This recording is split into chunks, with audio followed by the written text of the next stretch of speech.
चंद्रमा को प्राचीन काल से ही मन, भावनाओं और सौंदर्य का कारक माना गया है। जब भी रात के अंधकार में पूर्णिमा का चंद्र अपनी शीतल किरणें बिखेरता है तो हर हृदय पर उसका असर होता है, परंतु स्त्री पर इसका प्रभाव कुछ अलग ही गहराई से प्रकट होता है। स्त्री के शरीर, उसके मन और उसकी जीवन शक्ति का अदृश्य सूत्र चंद्रमा से बंधा हुआ है। बाल, जिन्हें हम अक्सर केवल रूप रंग का आभूषण समझ लेते हैं, वास्तव में इस चंद्र शक्ति का सजीव प्रतिबिंब है। यही कारण है कि भारतीय परंपरा में स्त्री के केशों को देवी ऊर्जा का प्रतीक माना गया है। यदि हम प्राचीन ग्रंथों की ओर देखें तो वेदों और उपनिषदों में चंद्रमा को सौम्य, शांत और जीवनदायी शक्ति के रूप में वर्णित किया गया है। आयुर्वेद में तो स्पष्ट कहा गया है कि चंद्रमा जल और मन का स्वामी है। शरीर में जो तरल है, जो रस और प्राण बह रहे हैं, उन सब पर चंद्रमा का सूक्ष्म नियंत्रण माना गया है। इसी कारण स्त्री, जो स्वयं जल और भावनाओं का प्रतीक है, सीधे चंद्रमा से जुड़ जाती है। लंबे, घने और चमकते बाल केवल सुंदरता नहीं, बल्कि इस चंद्र ऊर्जा के प्रवाह का माध्यम भी है। देवियों के चित्रण पर ध्यान दें तो लगभग हर देवी लंबे केशों के साथ दिखाई देती है। यह केवल अलंकरण नहीं, बल्कि यह संकेत है कि दिव्यता के साथ चंद्र ऊर्जा का मेल कितना गहरा है। जब हम स्त्री के मासिक चक्र पर दृष्टि डालते हैं तो यह रहस्य और भी स्पष्ट हो जाता है। औसतन 28 दिनों का यह चक्र ठीक उतना ही है जितना चंद्रमा का एक पूरा आवर्तन। जैसे चंद्रमा अमावस्या से बढ़ते हुए पूर्णिमा तक पहुंचता है और फिर घटता है, वैसे ही स्त्री का शरीर भी ऊर्जा, हार्मोन और भावनाओं के उतार चढ़ाव से गुजरता है। पूर्णिमा के दिनों में स्त्री के भीतर ऊर्जा और आकर्षण की वृद्धि मानी जाती है, वहीं अमावस्या के समय अंतर्मुखता और शांति की आवश्यकता बढ़ जाती है। यह केवल विश्वास नहीं, बल्कि आधुनिक विज्ञान भी इसे मानता है कि स्त्री का जैविक रिदम चंद्रमा से तालमेल बिठाता है। बालों की जड़ें भी इसी रिदम से प्रभावित होती हैं। पूर्णिमा की रात को जब चंद्रमा अपनी अधिकतम रोशनी बिखेरता है तो बालों की कोशिकाएं अधिक सक्रिय मानी जाती हैं, जिससे पोषण और चमक बनी रहती है। यही कारण है कि प्राचीन काल में स्त्रियां चांदनी रात में बाल खोलकर बैठा करती थीं। यह केवल सौंदर्य का प्रदर्शन नहीं, बल्कि प्रकृति से ऊर्जा प्राप्त करने का एक माध्यम था। माना जाता था कि चंद्रमा की शीतल किरणें जब खुले बालों पर पड़ती हैं तो मन शुद्ध होता है, चिंतन गहरा होता है और भावनाएं संतुलित होती हैं। दादी नानी की बातें अक्सर हमें अंधविश्वास लगती हैं, पर उनमें गहन रहस्य छुपा होता है। उन्होंने कहा कि रात में बाल ना काटो, क्योंकि रात चंद्र ऊर्जा की लहरों से भरी होती है और बाल काटने से उसका संतुलन बिगड़ता है। उन्होंने यह भी कहा कि बालों की देखभाल विशेष दिनों पर करनी चाहिए, जैसे पूर्णिमा को तेल लगाना या चंद्र दर्शन के समय सिर ढककर रखना। इन सब का आधार यही है कि स्त्री के बाल सीधे चंद्रमा की शक्ति को ग्रहण करते हैं। स्त्री और चंद्रमा का यह संबंध केवल भारत तक सीमित नहीं है। विश्व की अन्य प्राचीन सभ्यताओं में भी स्त्री को चंद्रमा की संतान कहा गया है। यूनानी संस्कृति में देवी आर्टेमिस और सेलीन को चंद्रमा और स्त्रीत्व का प्रतीक माना गया। मिस्र की रानियां अपने लंबे केशों को चंद्र अनुशासन के अनुसार संवारती थीं। चीन और जापान की परंपराओं में भी चंद्रमा और स्त्री का जुड़ाव गहराई से वर्णित है। इस पूरे रहस्य का सबसे महत्वपूर्ण पक्ष यह है कि स्त्री के बाल केवल सजावट नहीं, बल्कि उसकी आंतरिक लय का प्रतिबिंब है। जब चंद्रमा घटता बढ़ता है तो स्त्री का मन, उसका शरीर और उसके केश भी उसी लय में बदलते हैं। यही कारण है कि कहा गया है, स्त्री के बालों में केवल सुंदरता नहीं बसती, उनमें चंद्रमा की रहस्यमयी शक्ति भी प्रवाहित होती है। मनुष्य के शरीर का अधिकांश भाग जल से निर्मित है और जल का स्वामी प्राचीन शास्त्रों में चंद्रमा को ही माना गया है। जैसे समुद्र की लहरें चंद्रमा के आकर्षण से उठती और गिरती हैं, वैसे ही शरीर की प्रत्येक कोशिका पर, रक्त के प्रवाह पर और बालों की जड़ों में उपस्थित रस पर भी चंद्रमा का सूक्ष्म प्रभाव पड़ता है। जब चंद्र ऊर्जा तीव्र होती है तो बालों में नमी और कोमलता बढ़ जाती है, और जब उसका प्रभाव क्षीण होता है तो शुष्कता और रूखापन आ जाता है। यह केवल मान्यता नहीं, बल्कि अनुभव है, जिसे प्राचीन आयुर्वेदाचार्यों ने बार बार लिखा है। उन्होंने कहा है कि बालों की चमक, उनके कालेपन और उनके झड़ने का संबंध केवल आहार से नहीं, बल्कि चंद्र शक्ति से भी है। यही कारण है कि रात को बाल काटने की मनाही की गई। जब रात्रि के समय चंद्र ऊर्जा अपने प्रवाह में होती है तो उस समय बाल काटना ऊर्जा के संचरण को बाधित करता है। यह मान्यता केवल आध्यात्मिक दृष्टि नहीं बल्कि एक प्रकार का प्राकृतिक नियम है। उसी प्रकार बालों को कभी जलाया नहीं जाता, क्योंकि यह माना गया कि बाल ऊर्जा को संचित रखते हैं और उन्हें जलाने से वह शक्ति भस्म हो जाती है। यही कारण है कि संस्कारों में बालों को पवित्र रूप से भूमि में दबा दिया जाता है। आध्यात्मिक परंपराओं में बालों को प्राण ऊर्जा का संग्रह कहा गया है। योगियों ने अपने जटाओं को केवल सौंदर्य के लिए नहीं रखा, बल्कि इसलिए कि उन जटाओं में ऊर्जा सुरक्षित रहती है। स्त्री के लंबे बाल भी इसी कारण देवी शक्ति का प्रतीक कहे गए हैं।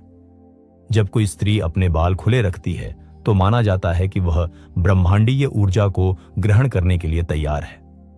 तांत्रिक परंपराओं में कहा गया कि बाल मन का विस्तार है और चंद्रमा जब मन का स्वामी है तो दोनों का गहरा संबंध अवश्य है। यह भी कहा गया कि देवी स्वरूपों की छवियों में बाल सदैव लंबे, घने और खुले दर्शाए जाते हैं। यह प्रतीक है उस स्वतंत्र और दिव्य ऊर्जा का जो चंद्रमा की तरह शीतल होते हुए भी प्रचंड प्रभाव रखती है। योग और साधना में यह भी परंपरा रही है कि बालों को उचित देखभाल और अनुशासन में रखा जाए ताकि साधक की मानसिक शक्ति विचलित न हो। लोक परंपराओं में भी यह रहस्य सदियों से समाया है। दादी नानी सिखाती थीं कि गुरुवार को तेल लगाओ, पूर्णिमा के दिन बाल संवारो और अमावस्या को बाल न धो। यह सब नियम केवल अंधविश्वास प्रतीत होते हैं, परंतु उनके पीछे यही समझ थी कि चंद्र चरणों के अनुसार शरीर और मन की लय बदलती है और उसी के अनुसार बालों की देखभाल करनी चाहिए। यही कारण है कि पूर्णिमा की रात को महिलाएं आंगन में बैठकर चांदनी में तेल लगाती थीं, ताकि बालों में ठंडक और चमक बनी रहे। भारतीय ही नहीं, विश्व की अन्य परंपराओं में भी बाल और चंद्रमा का संबंध गहराई से माना गया। मिस्र की रानियां चंद्र तिथियों के अनुसार अपने केशों की देखभाल करती थीं। यूनानी महिलाएं पूर्णिमा पर अपने बालों को खुला छोड़कर देवी आर्टेमिस की प्रार्थना करती थीं। चीन की संस्कृति में भी कहा गया कि स्त्री के लंबे बाल चंद्रमा के समान शीतलता और आकर्षण प्रदान करते हैं। जापान में आज भी यह मान्यता है कि चंद्र ग्रहण के समय स्त्रियों को बालों पर कंघी नहीं करनी चाहिए। इन सभी मान्यताओं का मूल यही है कि स्त्री और चंद्रमा दोनों ही जल और मन के प्रतीक हैं। जब यह दोनों एक साथ आते हैं तो बाल उनके बीच सेतु का कार्य करते हैं। बाल केवल सिर पर उगे तंतु नहीं, वे भीतर की भावनाओं, मानसिक संतुलन और ऊर्जा का बाहरी रूप है। इसी कारण जब स्त्री अपने केशों को संवारती है तो वह केवल रूप का ध्यान नहीं रखती, वह अपने भीतर की चंद्र लय को भी संतुलित करती है। आधुनिक विज्ञान ने भी धीरे धीरे यह स्वीकार किया है कि चंद्रमा का प्रभाव केवल समुद्र की लहरों तक सीमित नहीं है, वह मानव शरीर और उसकी कोशिकाओं पर भी काम करता है। शरीर का 70% भाग जल से बना है और यह जल सूक्ष्म रूप से चंद्र गुरुत्वाकर्षण के अधीन है। इसी कारण वैज्ञानिकों ने पाया कि पूर्णिमा और अमावस्या के समय मनुष्यों के शरीर में तरल का प्रवाह बदल जाता है। नींद की गुणवत्ता, मानसिक शांति और हार्मोन का स्तर भी इन दिनों अलग अनुभव किया जाता है। बालों के विकास और झड़ने का संबंध हार्मोन से है। मेलाटोनिन और सेरोटोनिन जैसे हार्मोन जो नींद और मनोदशा को नियंत्रित करते हैं, चंद्रमा की अवस्था से प्रभावित होते हैं। जब नींद गहरी और संतुलित होती है तो शरीर में पोषण का प्रवाह सही रहता है और उसी का असर बालों की जड़ों तक पहुंचता है। वैज्ञानिक शोध बताते हैं कि पूर्णिमा के आसपास मानव शरीर में चयापचय क्रियाएं अधिक सक्रिय हो जाती है। यही कारण है कि प्राचीन परंपरा में पूर्णिमा की रात को बालों पर तेल लगाने और उन्हें चांदनी में खुला छोड़ने की परंपरा थी। आधुनिक भाषा में कहें तो यह एक प्रकार की प्राकृतिक थेरेपी है जो प्रकाश और ऊर्जा दोनों को एक साथ ग्रहण कराती है। कुछ अध्ययनों में यह भी सामने आया कि महिलाएं चंद्र चक्र के अनुसार अलग अलग मानसिक और शारीरिक अनुभव करती हैं। यह अनुभव उनके मासिक चक्र से सीधे मेल खाते हैं। बालों की वृद्धि भी इसी लय में घटती बढ़ती है। जब चंद्रमा बढ़ते चरण में होता है तब कोशिकाएं अधिक सक्रिय रहती हैं और इस समय बालों की वृद्धि अपेक्षाकृत तेज पाई गई है। यह अवलोकन विज्ञान ने हाल के वर्षों में किया, जबकि हमारे पूर्वज इसे हजारों साल पहले ही समझ चुके थे। सर्केडियन रिदम अर्थात शरीर की दैनिक जैविक घड़ी के साथ साथ लूनर रिदम अर्थात चंद्र घड़ी भी अस्तित्व में है।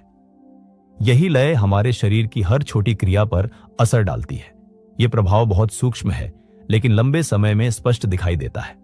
जिस प्रकार समुद्र में हर दिन हल्की लहरें उठती हैं और पूर्णिमा के दिन ज्वार भाटा प्रबल हो जाता है, उसी प्रकार मनुष्य का शरीर भी हर दिन हल्के हल्के चंद्र प्रभाव से गुजरता है और पूर्णिमा पर उसका असर अधिक हो जाता है।